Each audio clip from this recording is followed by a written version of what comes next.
Hello friends, welcome back to the channel. आशा करता हूँ आप लोग अच्छे होंगे। दोस्तों, आज हम स्टार्ट करने वाले हैं 12th स्टैंडर्ड का मैथमेटिक्स पार्ट 2,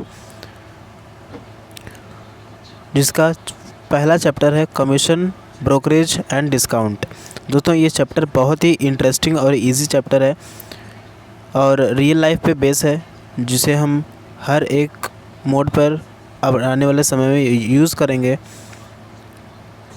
तो चलिए देखते हैं चैप्टर क्या है और हमें क्या क्या पढ़ना है। तो चलिए दोस्तों, स्टार्ट करते हैं अपना chapter number 1, commission, brokerage and discount without any delay. So friends, हम आ गए अपने फर्स्ट चैप्टर पे और पेज नंबर 1। तो यहाँ पर दिया हुआ है लेट्स स्टडी में commission, brokerage and discount. Okay, so let's discuss commission and brokerage agent. Okay, when transactions like sale, purchase, auction, etc. are done through some middleman, such middlemen are called agents. दोस्तों, ये सभी आप लोग तो जानते ही हो कि जब कोई मिडलमैन, मतलब जब कोई भी बिजनेसमैन या फिर कोई भी बंदा या फिर कोई भी सेलर अपने प्रोडक्ट को बेचवाना चाहता है, बेचना चाहता है, वो बेच नहीं पाता है, लेकिन दूसरे की हेल्प लेकर वो बेचता है। ठीक है, दूसरे की हेल्प लेकर, मतलब जैसे कि ए बिजनेसमैन है, ठीक है, ए बिजनेसमैन है और वो अपने प्रोडक्ट को थर्ड पार्टी को, यानी कि कस्टमर को बेचना चाहता है। ठीक है, कस्टमर को बेचना चाहता है, तो वो डायरेक्टली बेच नहीं पा रहा है अपने प्रोडक्ट को, तो बीच में एक मिडलमैन आ रहा है। ठीक है, मिडलमैन, जिसे हम कहते हैं एजेंट कहते हैं। ठीक है, तो एजेंट क्या करेगा कि इस प्रोडक्ट को, यानी कि इसके प्रोडक्ट को इस तक पहुंचाएगा, यानी कस्टमर तक पहुंचाएगा। लेकिन जब पहुंचाएगा ये, तो इससे कुछ रुपया इससे लेगा, ठीक है, और कुछ रुपया इससे लेगा। तो इसे कहते हैं हम एजेंट, जिसे हम हिंदी में दलाल कहते हैं। इतना क्लियर है? तो चलिए आगे बढ़ते हैं। The charges paid to an agent for doing work on behalf of some other person is called as principal, is called commission. तो जो चार्जेस हम किसी और के बिहाफ में, किसी और के अलावा हम अपना प्रोडक्ट सेल कराते हैं और उसे उतना कमीशन देते हैं, उतना पे करते हैं पैसा, तो उसे कहते हैं कमीशन या फिर प्रिंसिपल। अब प्रिंसिपल क्या होता है? Principal refers to an individual party और parties participating in a transaction. Principal का मतलब ये होता है कि ऐसी पार्टी, इंडिविजुअल पार्टी या फिर ढेर सारी पार्टी किसी भी ट्रांजेक्शन में इंक्लूड होती हैं, तो उसे हम कहते हैं प्रिंसिपल। ओके, अब यहाँ पे नेक्स्ट दिया हुआ है कमीशन। जो पैसा, ध्यान दीजिएगा, जो पैसा मिडलमैन को, यानी कि तीसरे पार्टी को दिया जाए, यानी कि मैं सेलर हूँ और कस्टमर कोई और है, तो अपने प्रोडक्ट को मैं बेचने के लिए तीसरे पार्टी का सहारा ले रहा हूँ, तो वो थर्ड पार्टी को जो पैसा मैं पे करूँगा उसे कहते हैं कमीशन। जैसे कि यहाँ पे एग्जांपल आप देख सकते, यहाँ पर एक एजेंट है जो कि जितना सेल करेगा वो उस पर 5% कमीशन काटेगा। ठीक है, मान लीजिए यहाँ पे 15,000 का वो सेल कर रहा है, तो 5% वो कमीशन लेगा, यानी कि जितने का 15,000 बेचा उसने, तो उस पर 5% कमीशन लेगा, वो अपने जेब में रखेगा।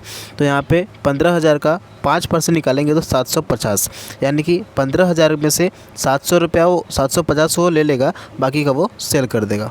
तो ये हो गया उसका कमीशन। इतना क्लियर है? तो चलिए आगे बढ़ते हैं। अब दोस्तों, यहाँ पर दिया कमीशन एजेंट। कमीशन एजेंट वो बंदा होता है जो किसी दूसरे के बिहाफ में, किसी दूसरे के अलावा उसके प्रोडक्ट को बेचे और कमीशन ले, तो उसे कहते हैं कमीशन एजेंट्स। नेक्स्ट है ब्रोकर। अब ब्रोकर कौन होता है? ब्रोकर एक ऐसा बंदा होता है, एक ऐसा एजेंट होता है जो बायर, यानी कि ख़रीदने वाले को और बेचने वाले को साथ में लाता है और उन दोनों से कुछ सर्टेन अमाउंट चार्ज करता है। ठीक है, नेक्स्ट है ऑक्शनियर। ऑक्शनियर का मतलब ये होता है ऐसा बंदा या फिर ऐसा एजेंट जो ऑक्शन पे काम करे। ऑक्शन मतलब दलाली पे, जो बोलते हैं ना बोली लगाना। जैसे कि मान लीजिए एक घर है, ठीक है, एक घर है, तो इस घर को बेचने के लिए बोली लगाई जा रही है 50 लाख। कितना लाख? 50 लाख रुपए बोली लगाई जा रही है। तो जो बोली लगवाएगा उसे कहते हैं ऑक्शनियर। ठीक है, क्या कहते हैं? ऑक्शनियर। इतना क्लियर है? तो चलिए आगे बढ़ते हैं। नेक्स्ट कंसेप्ट है फैक्टर का। फैक्टर दोस्तों एक ऐसा एजेंट है जिसे गुड्स की या फिर सर्विसेज की पूरे का पूरा अधिकार दे दिया जाता है उसके नाम पर। ठीक है, कॉन्ट्रैक्ट उसे दिया जाता है कि आप मेरे इस प्रोडक्ट को, आप मेरे इस गुड्स को बेच दो। ठीक है, उसे कहते हैं फैक्टर। अब दोस्तों आप सोच रहे होंगे कि अगर सेलर ने फैक्टर को दे दिया सारा जिम्मेदारी तो अपना क्या लेगा? तो दोस्तों फैक्टर जो कमाएगा उसका थोड़ा सर्टेन अमाउंट सेलर को देगा। ओके, जितना कस्टमर से पैसा कमाएगा वो उतना वो सेलर को भी, उससे कुछ सर्टेन अमाउंट वो सेलर को भी देगा। ओके, नेक्स्ट कंसेप्ट है डेल क्रेडर एजेंट। अब फ्रेंड्स नेक्स्ट कंसेप्ट है del credere agent. Del credere agent एक ऐसा एजेंट होता है जो गारंटी देता है हमें, अपने प्रिंसिपल को, कि जिस पार्टी को ये बेचेगा, ठीक है, जिस पार्टी को ये बेचेगा उससे सेल प्राइस पूरा का पूरा लेगा उस गुड्स का। ठीक है, इसे कहते हैं del credere agent. Del credere agent वो एजेंट होता है जो हमें गारंटी देता है कि अपने सामने वाले कस्टमर से पूरा का पूरा पैसा वो सेल प्राइस टोटल लेगा। उसे कहते हैं डेल क्रेडर एजेंट। लेकिन अगर बीच में ख़रीदने वाला पैसा कम दिया या फिर पैसा नहीं देता है तो इसका जिम्मेदार डेल क्रेडर एजेंट ही होगा। क्यों? क्योंकि इसने भाई गारंटी लिया है कि मैं आपके प्रोडक्ट को सेल प्राइस पे ही बेचूंगा और आपको टोटल अमाउंट दूंगा। तो इसकी जिम्मेदारी कौन उठाया? डेल क्रेडर एजेंट उठाया। अब दोस्तों यहाँ पे एक वही कॉन्सेप्ट दिया है डेल क्रेडर एजेंट का, कमीशन का, कि एजेंट्स गेट्स एडिशनल कमीशन। जो एजेंट्स एडिशनल अलग से जो कमीशन कमाते हैं, ठीक है, उस कमीशन को हम कहते हैं डेल क्रेडर कमीशन। यहाँ पे आप देख सकते हैं del credere commission is also known as commission that is additional commission by the agents, by the seller और द पर्सन। तो दोस्तों आशा करता हूँ आप इतना समझे होंगे। आगे सॉल्व्ड एग्जांपल्स है जो कि हमारे सिलेबस से बाहर है, जो हमें पढ़ना नहीं है। एक्चुअली एक समझने के लिए आप एक बार पढ़ सकते हो, रेफ़र कर सकते हो, बट वैसे एग्ज़ाम में ऐसे क्वेश्चंस आने वाले हैं नहीं। तो चलिए दोस्तों आप देखते हैं ट्रेड डिस्काउंट और कैश डिस्काउंट क्या होता है। Discount is a deduction in the price of article allowed by the seller to the purchaser.